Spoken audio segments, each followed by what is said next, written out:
Hi, my name is Heather Hanslick, and I'm excited to present a framework model that I put together to show you some of the human and anthropogenic factors as well as environmental and ecological factors that have arisen due to the construction and usage of the Nickajack Dam, and that dam is located in Marion County of Jasper, Tennessee, really close to home for me. So this is an image of the framework model that I put together.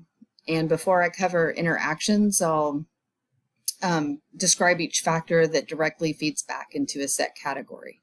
So we have the human anthropogenic factors that are caused by people. The construction and design of this dam channels water. As you can see here in this image, this isn't the Nickajack Dam, but this is what a dam does. It disrupts the natural flow, and you kind of see that disruption of river flow down here. But a dam's purpose is to block and hold water for a variety of reasons. In the case of Nickajack Dam, that is for power.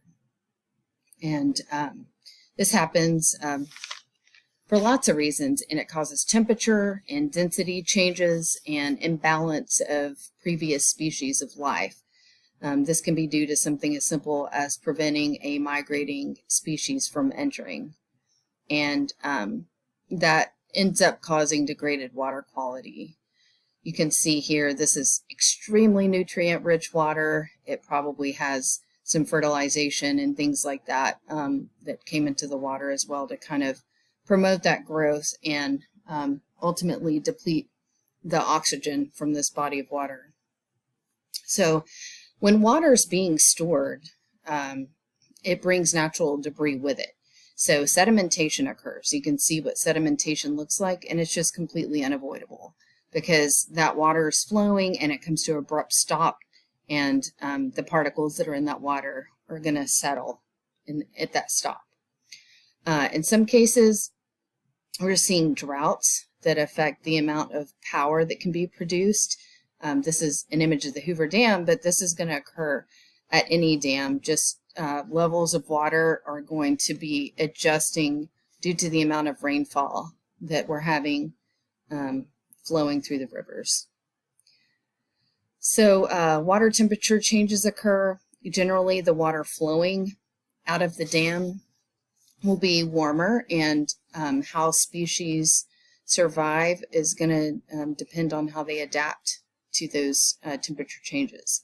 So now I'm going to touch base on some of the ecological and environmental factors and make some connections here. The obstruction of fish migration is inevitable with damming. Only some of the fish will have the opportunity to get through the dam. Habitats are degraded, and I'll mention several factors that play into that in just a moment. You can see this is an image of a dam and just what it looks like right below that dam. A lot of the time, the fish will try to lay eggs and stuff in this area, and then water will flow, and it just really causes a lot of issues with their habitat. The disruption of water flow is clearly a factor, and kind of touched base on that earlier with the channelization. And the overgrowth of nutrients is really bad. I took this photo at the base, near the base of the Nickajack Dam. So this is what the water looked like at the time I took that photo, and I'm sad to say it is extremely depleted of oxygen, and it makes me really sad because this species that once thrived there right here, bringing me to the eradication of species, was Anthony's river snail, and it just couldn't hang here anymore. This water was just too nutrient rich. It obviously grew really fast at first and then couldn't handle what was going on in the water. So back to channelization, it disrupts the river flow.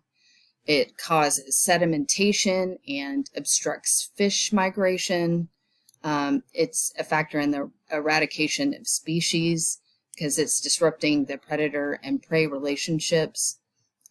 Clearly, there's an abundance of nutrients growing, and this leads to degraded water quality, which then goes back to eradicated species, and temperature changes, which ultimately lead to less rainfall, and then